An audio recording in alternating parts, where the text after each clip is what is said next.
के विषय पर एक भाषण पेश करने के लिए आप सबके समक्ष यहाँ उपस्थित हूँ। यह एक बहुत ही महत्वपूर्ण पहलू है क्योंकि इससे देश की एकता और अखंडता पर गहरा असर पड़ता है। राष्ट्रीय एकता का क्या अर्थ है? इसका अर्थ है कि किसी देश के निवासियों के बीच सामूहिक पहचान की प्राप्ति होना।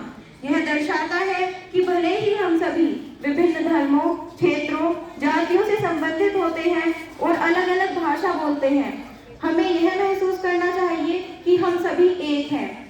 एक समृद्ध और मजबूत राष्ट्र के निर्माण के लिए एकता की यह भावना होना बहुत महत्वपूर्ण है। एकता का वास्तविक अर्थ एक एकीकृत धागे के साथ बहुसंख्यक पहचान का अस्तित्व है।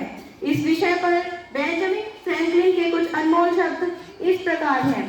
राष्ट्रीय एकता एक आम पहचान के लिए पूरे देश के लोगों का एकीकरण है।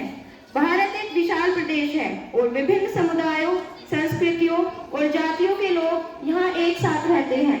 सभी समुदायों के लोगों को एक साथ एकता रूपी धागे में बांधे रखना लगभग असंभव लगता है। इन धार्मिक और सांस्कृतिक मतभेदों के कारण हमारा देश अंग्रेजों का गुलाम बन गया था। अब जब हमारा देश बाहरी खतरों और आंतरिक असंतोष से स्वतंत्र है, तो इसकी अखंडता और सम्मान को संरक्षित करने की हमारी पहली और सबसे महत्वपूर्ण जिम्मेदारी है।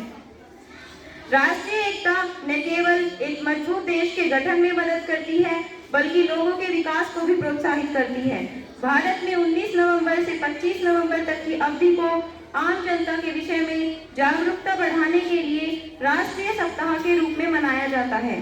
राष्ट्रीय एकता के विचार ने सामाजिक और धार्मिक मतभेदों को नष्ट करने का भी नेतृत्व किया है।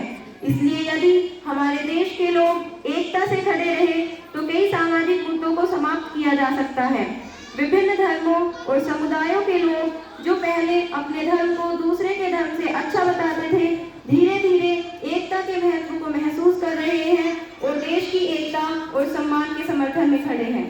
अंत में मैं यह कहना चाहूंगी कि हम सभी भारतीय नागरिकों को देश राष्ट्रीय सुरक्षा के लिए एकजुट होना चाहिए।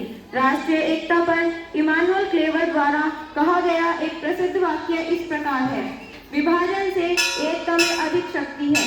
इसलिए सभी सामाजिक और धार्मिक मतभेदों के बावजूद हमें हमेशा एकजुट रहना चाहिए। धर्म जाति के अंतर को तोड़ो, हाथ मिलाओ, भारत को जोड़ो। धन्यवाद।